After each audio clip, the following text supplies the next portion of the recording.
Hello aspirants, welcome to Bhagyalakshmi IAS Institute, where passion meet purpose.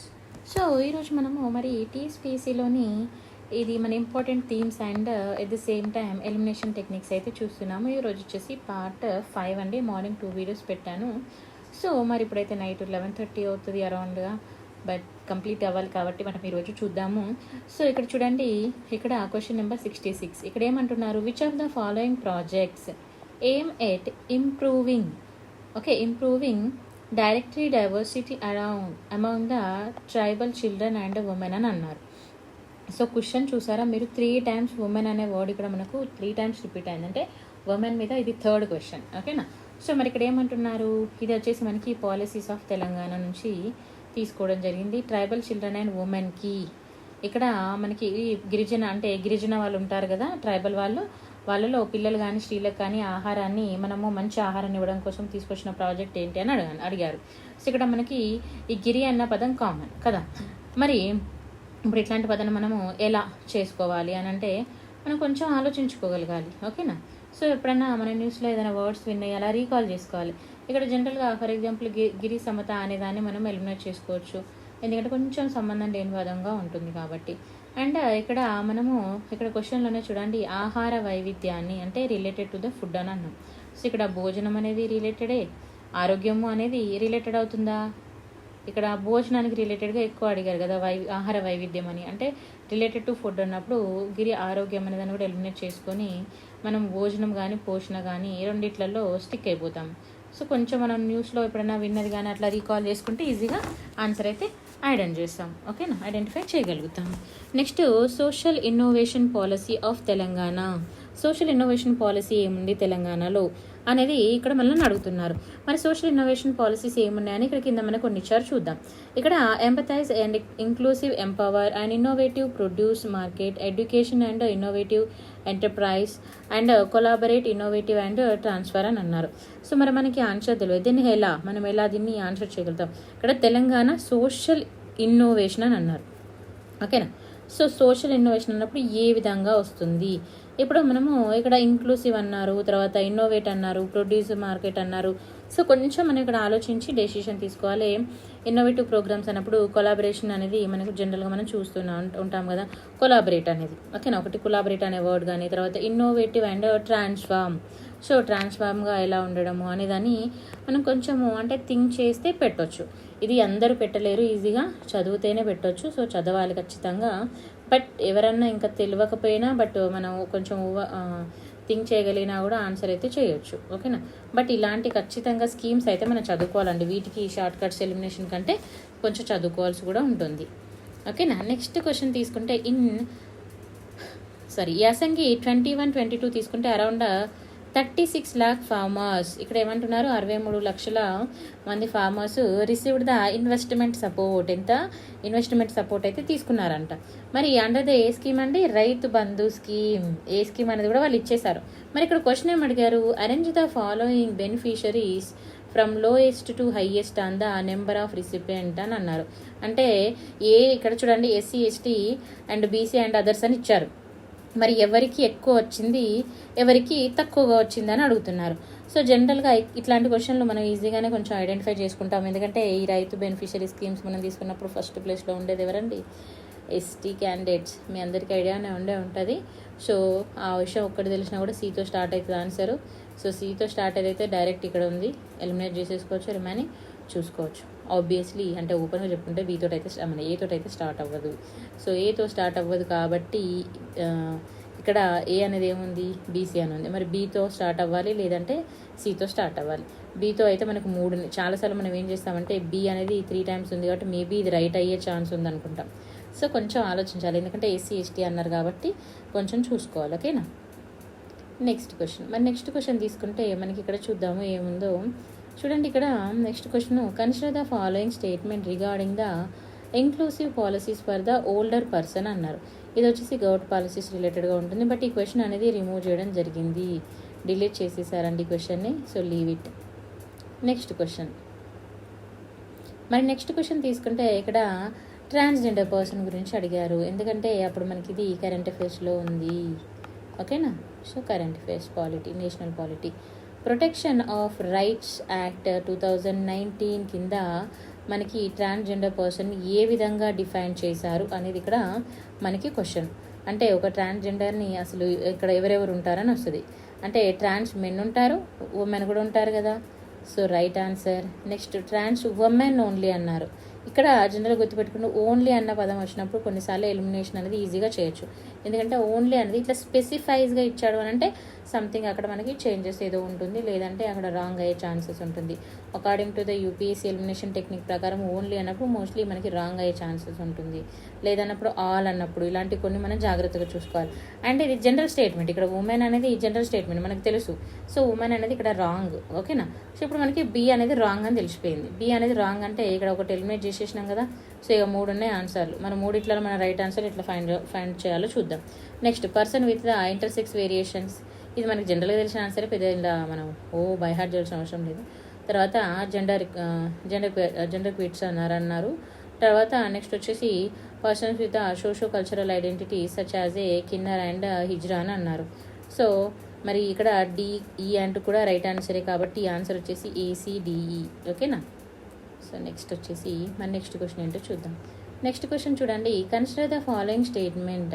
ఇక్కడ following relation to the complaint of the sexual harassment. ఇక్కడ ఏమన్నారు, sexual harassment అనేది under the sexual harassment of women. Again ఇక్కడ మళ్ళీ women గురించి అడిగారు, 4th time repeat అయింది. Remember this.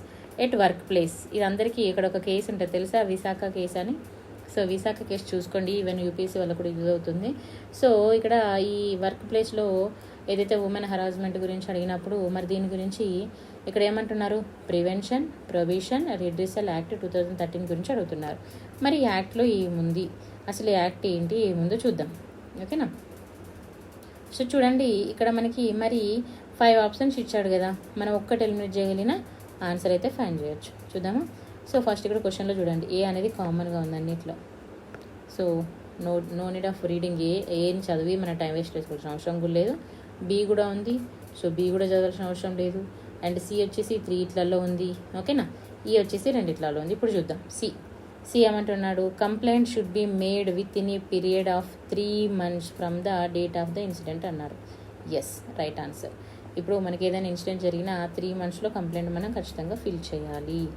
Next ఏమన్నాడు, in case of A serious of incidents complaint can be made within a period of 4 months from the date of the last incidents అని అన్నారు. యాక్చువల్గా మనకి ఇక్కడ ఇప్పుడు జనరల్గా చూడండి, ఇదైతే మనకి రైట్ స్టేట్మెంట్. ఈ రైట్ స్టేట్మెంట్ అయిన తర్వాత ఇది అనేది మనం కొంచెం ఆలోచించుకున్నా కూడా తీసేయచ్చు. మనకైతే ఇంకా అలాంటి అమెండ్మెంట్స్ అయితే లేదు, బట్ ఇది మనకు రైట్ కాబట్టి మీరు ఇది ఆటోమేటిక్గా మనకి రాంగ్ అని అర్థమైపోతుంది. ఓకేనా.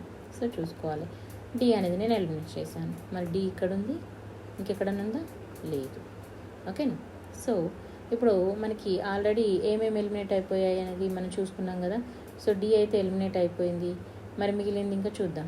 Wear the aggrieved women is unable to make a complaint, her legal heir or such other person may be prescribed may make a complaint. ఒకవేళ ఇప్పుడు ఎవరైతే అమ్మాయి ఉంటారు కదా, ఆ అమ్మాయి తను లీగల్గా చేయలేదు అంటే లీగల్ కంప్లైంట్ చేయలేదు అన్నప్పుడు తన తరపున లాయర్ ఎవరైతే ఉంటారు కదా వాళ్ళు కంప్లైంట్ని రేజ్ చేయొచ్చు. సో రైట్, ఈ పాయింట్ కూడా రైటే. సింపుల్గా మనం ఇలాంటి కేసెస్ చూసుకున్నప్పుడు ఇవి జనరలైజ్డ్గా కూడా ఉంటాయండి. మనం ఒకసారి ఆన్సర్ చదివితే మీకు అర్థమవుతుంది. తెలుగులో ఇంగ్లీష్లో అర్థం కాకపోతే తెలుగులో చూడండి, ఇంకా క్లియర్గా అర్థమవుతుంది. సో ఆన్సర్ వచ్చేసి ఏబిసిఈ. ఓకేనా, క్లియర్ కదా. డి ఎందుకు ఎలిమినేట్ అనేది మనకు తెలిసింది కదా. ఓన్లీ ఇక్కడ 4 months అని అన్నాం కాబట్టి విత్ ఇన్ 4 months అని ఎనీ సీరియస్ ఇన్సిడెంట్స్ అని అన్నారు. కానీ ఎలాంటి ఇన్సిడెంట్కైనా మనకి ఇక్కడ ఆల్రెడీ 3 months అనేది ఇవ్వడం జరిగింది. క్లియర్ కదా. నెక్స్ట్ చూద్దాము. నెక్స్ట్ క్వశ్చన్ వచ్చేసి మనకి ఇక్కడ ఏమంటున్నారు, మ్యాచ్ ద ఫాలోయింగ్ ఇన్స్టిట్యూషన్స్ని మ్యాచ్ చేయమన్నారు. సో ఇంతకుముందు కూడా చెప్పాను, మనం ఎప్పుడైనా మ్యాచ్ అనేది చేసినప్పుడు మనకి ఒక్కటి తెలిసిన, ఎందుకంటే మనకి ఇలా ఇస్తారు కదా ఆప్షన్స్. సో ఒక్కటి కరెక్ట్గా తెలిసినా కూడా మనం ఎలిమినేట్ చేసుకోవచ్చు. సో ఫస్ట్ ఇవి చూడండి, మీకు ఇవి రాలేదనుకోండి ఈ ఆప్షన్ చూసుకోండి, ఇన్స్టిట్యూషన్స్, లొకేషన్స్ మనకు తెలియదు. సో అప్పుడు ఏం చేస్తారంటే ఫస్ట్ ఒకసారి ఆప్షన్స్కి రండి, ఆప్షన్కి వచ్చి చూసుకోండి. A4, A3, A2, A5. ఏ అనేది అన్నీ డిఫరెంట్గానే ఉంది. ఓకేనా. మరి ఫస్ట్ కామన్గా ఏదైనా ఉన్నదో చూసుకోండి. D4, D2, D4, D3, D1. ఇది కూడా డిఫరెంట్గానే ఉంది. సో ఇక్కడ చూడండి అన్నీ డిఫరెంట్గానే ఉన్నాయి, ఒక్కటి కూడా కలవట్లేదు. కొన్నిసార్లు ఏమైందంటే ఇక్కడ సి కలిసింది, ఇది ఇక్కడ సి కలిసింది, ఇట్లా ఎక్కువ కలిసినవి ఉన్నప్పుడు మనం చూసుకోవచ్చు అన్నట్టుగా. మరి ఇప్పుడు అన్నీ డిఫరెంట్గానే ఉన్నాయి. ఇప్పుడు ఏం చేయాలి ఒకసారి చూద్దాం. ఇలా మనం ఒకటి ఫైండ్ చేసినా సరిపోతుంది అన్నట్టుగా. సో చూడండి, ఇక్కడ national institute for the visually handicapped అని అన్నారండి. విజువల్లీ హ్యాండిక్యాప్ గురించి అడిగినప్పుడు జనరల్గా ఇది ఎక్కడ వస్తుంది, ఇది ఒక్కటి చూసుకోండి మనం. సో డెహ్రాడూన్ అన్నారు. ఓకేనా, మనకు తెలియదు. ఫర్ ఎగ్జాంపుల్ మనకు తెలియదు. చూద్దాం ఇంకా next time. National institution for the employment of the person with the intellectual disability అంటే దివ్యాంగుల గురించి అని అన్నారు. Next national institute for the orthopaedically handicap అన్నారు. ఆర్థోపెడికల్లీ అన్నప్పుడు మనం కొంచెం ఆలోచించగలం, ఈ లొకేషన్ ఎక్కడ మనం చేంజ్ చేయగలం. తర్వాత national institute for the mental health neuro science అన్నారు. సో ఇప్పుడు మరి మెంటల్ హెల్త్ న్యూరో సైన్స్ అనేది నాకు తెలిసి చాలామందికి ఐడియా ఉంటుంది అనుకుంటున్నా, ఎందుకంటే ఇది చాలా ఎక్కువ మందికి తెలిసిన ప్లేసు. సో ఇది వచ్చేసి మనకి ఆప్షన్ అయితే డి ఉంటుందండి. మరి 3 ఉంటుంది. సో 3 తీసుకుంటే మనకి అంటే డి వచ్చేసి 3 అవుతుంది. ఓకేనా, national institute of mental health and neuro అనేది బెంగళూరులో ఉంది నాకు తెలుసు. ఫర్ ఎగ్జాంపుల్ ఇప్పుడు నేను ఏం చేస్తా చూద్దాం. ఇప్పుడు నాకు డి అనేది 3 అని తెలుసు. మరి డి అనేది 3 ఎక్కడ ఉంది, ఇక్కడ ఒక్క దగ్గరే ఉంది. So remaining I can eliminate. ఒకవేళ నాకు ఇక్కడ చూడండి ఏ అనేది 2 అని తెలుసు. ఓకేనా, ఏ అనేది 2 అని తెలుసు. మరి ఇప్పుడు ఏ అనేది 2 అని ఎన్ని ప్లేస్లో ఉంది, ఒకటే ప్లేస్లో ఉంది. ఈజీగా ఆన్సర్ చేయొచ్చు కదా. సో మరి ఒకవేళ అలా కాకుండా ఇంకా చూడండి, ఇక్కడ బి అనేది 5. ఫర్ ఎగ్జాంపుల్ ఇంకో స్టూడెంట్ ఉన్నారు, వాళ్ళకి బి అనేది 5 అని తెలుసు. సికింద్రాబాద్లో ఉంది. మన అంటే హైదరాబాద్ గురించి చదువుకుంటారు. National institute for the empowerment of person with intellectual అని అన్నారు. సో మరి ఇది హైదరాబాద్ అని తెలుసు. సో ఒక్క ఆన్సర్ తెలిసినా కూడా మనము ఈజీగా రిమైనింగ్ దాన్ని ఎలిమినేట్ చేయగలుగుతాము. ఒక్కసారి ఇలా జాగ్రత్తగా చూసుకోండి, ఎందుకంటే ప్రతిదీ మనము తెలివితోటి కాకుండా కొంచెము అంటే గుర్తుపెట్టుకొని బై హార్డింగ్ కాకుండా కొంచెం చేయాల్సి ఉంటుంది వర్క్. చూద్దాం. The scheme of the next schemes గురించి అండి. The scheme of development of particular vulnerable tribal గురించి అడుగుతున్నారు, పీవీటీజీఎస్. సో ఇది మనకి పాలిటీ రిలేటెడ్ కూడా వస్తుందండి. It's covers which of the following society related కూడా మనం ఇందులో కవర్ చేసుకోవచ్చు. సో మరి ఇక్కడ ఏమంటున్నారు, పీవీటీస్ గురించి ఏ పాయింట్స్ కవర్ చేస్తాయని అడుగుతున్నారండి. ఓకేనా, సో మనకి 5 పాయింట్స్ ఇచ్చారు. ఓకే, సో అన్నిట్లలో కామన్ పాయింట్ ఏమన్నా చూసుకోండి. ఇక్కడ డి ఉంది, ఇక్కడ డి ఉంది, ఇక్కడ డి ఉంది, ఇక్కడ డి ఉంది. సో డీని చదవాల్సిన అవసరం లేదు, పక్కన పెట్టేసేయండి ఫస్ట్. నెక్స్ట్ మనకి 3 ఈ ఉంది, తర్వాత బి, తర్వాత ఈ అన్నిట్లో 3 ఉంది. ఒకసారి ఇప్పుడు చూద్దాం. It covers 75% identified PVTGs in India. Yes, ఇది ఒక్క ఆన్సర్ నాకు తెలుసు. ఫర్ ఎగ్జాంపుల్ ఏ రైట్ అని తెలుసు. సో ఏ రైట్ అంటే ఇక్కడ మనం దీన్ని ఎలిమినేట్ చేసేసుకోవచ్చు కదా, క్లియర్ కదా. ఒకవేళ నాకు ఏ తెలియదు, బి చూద్దాం. It covers the activities like housing, land distribution, land development, agriculture development అని అన్నారు. సో మరి ఇప్పుడు నాకు బి రైట్ అని తెలుసు. ఫర్ ఎగ్జాంపుల్ నాకు బి రైట్ అని తెలుసు. సో బి అనేది ఈ రెండిట్లలోనే ఉంది. సో అప్పుడు ఇది ఎలిమినేట్ అయిపోతుంది కదా. ఓకేనా, మరి it covers a social security including the Janashree Bima Yojana అన్నారు. సో కొంతమందికి సి రైట్ అని తెలుసు. ఇప్పుడు సి రైట్ అని తెలిసిన వాళ్ళకి ఇది ఎలిమినేట్ అయిపోతుంది. అంటే ఇంకా ఈ 2 ఆప్షన్స్ ఉండిపోతాయి సి అన్న వాళ్ళకి. మరి ఇప్పుడు ఆన్సర్ చూద్దాం. నెక్స్ట్ డి అయితే మనకు తెలుసుంది. మరి next the scheme is a rigid అన్నాడు. ఇక్కడ మనకు దొరికిపోయిందండి ఆన్సర్. సో ఏ స్కీమ్ అయినా కూడా రిజిడ్గా ఉండదు 90%. ఓకేనా, it's allowed the implement the scheme on the item and identify the centre alone అని అన్నారు. సో ఇలా చూసుకోవాలి. ఇలా అన్న వాటికి మనం కొంచెం జాగ్రత్తగా చూసుకుంటే ఇలా కొన్ని కీ టర్మ్స్ తెలిసి ఈజీగా ఎలిమినేట్ చేయొచ్చు. సో ఈ రాంగ్ అని తెలిసిపోయింది. సో ఈ అనేది ఇక్కడ ఈ 3 ఈ ఉంది. సో ఇప్పుడు 3 ఎలిమినేట్ చేస్తే రిమైనింగ్ ఆన్సర్ ఈ. ఓకేనా, next arrange the following poorest economic strata of Indian society from the lowest to upwards and based on their income level as per the NITI Aayog. So this is second time repeat అయిందండి. నీతి ఆయోగ్ అనేది చూసుకోవాలి. Social inclusive sector report జూలైలో వచ్చిన report మీద index, ఇది కూడా indexes నుంచి వచ్చింది. ఇంతకుముందు వచ్చిన క్వశ్చన్ కూడా నీతి ఆయోగ్ అనేది సెకండ్ టైం రిపీట్ అయింది. సో మరి ఈ రిపోర్ట్ ప్రకారం ఇక్కడ నీతి ఆయోగ్ ఏం రిపోర్ట్ని ఏ విధంగా రిలీజ్ చేసింది, ఆదాయ స్థాయిల గురించి అండ్ ఆదాయంగా భారతీయ సమాజంలో ఏ విధంగా ఉంది, ఆర్థిక శ్రేణిలో అత్యల్పం నుంచి పైకి, అంటే అత్యల్పం నుంచి పైకి, లోయెస్ట్ నుంచి అప్వర్డ్కి అడుగుతున్నారు order.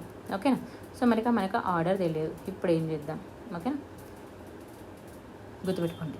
Schedule cost, schedule tribe అన్నప్పుడు మోస్ట్లీ మనకి స్కెడ్యూల్ ట్రైబే ఫస్ట్లో వచ్చే ఛాన్సెస్ ఉంటుంది. సో సితో స్టార్ట్ అవుతుంది. సో సితో స్టార్ట్ అవుతుందంటే direct you can find this answer. If you don't know అప్పుడు ఒకసారి చూడండి. Schedule cost, other backward, Muslims అన్నారు. సో 90% మనకి ముస్లిం తోటి స్టార్ట్ అవ్వదు, ఎందుకంటే మీకు అందరికీ తెలుసు మైనారిటీ కింద వస్తుంది, ఎలిమినేట్. క్లియరా? సో నెక్స్ట్ ఇక్కడ స్కెడ్యూల్ కాస్ట్ అన్నారు, స్కెడ్యూల్ ట్రైబ్. స్కెడ్యూల్ కాస్ట్ అన్నప్పుడు మనం 3 డౌట్ వస్తాయి మనకి ఇక్కడ. సో చూసుకోవాలి, schedule cost and other backward class అయితే కాదు, ఓకేనా? సో అదర్ బ్యాక్వర్డ్ క్లాస్ అనేది మనకి మోస్ట్లీ 3rd ప్లేస్లో వచ్చే ఛాన్స్, ఇది 4th ప్లేస్లో వచ్చే ఛాన్స్ ఉంటుంది ముస్లింది. మరి అదర్ బ్యాక్వర్డ్ క్లాస్ 3rd ప్లేస్లో రావాలి. సో 3rd ప్లేస్లో ఉంటే ఈ రెండిట్లలో టైప్ అవుతుందండి మళ్ళీ మన ఆన్సర్. ఇప్పుడు ఏసీనా సిఏనా, సింపుల్గా ఏసీనా సిఏనా తీసుకుంటే సి అనేది రైట్ ఆన్సర్, ఓకేనా? సో నాకు కూడా కొంచెం ఓపిక లేదు, రిమైనింగ్ మనం రేపు డిస్కస్ చేసుకుందాము. Thank you so much for watching. If you like the video, like, share and subscribe.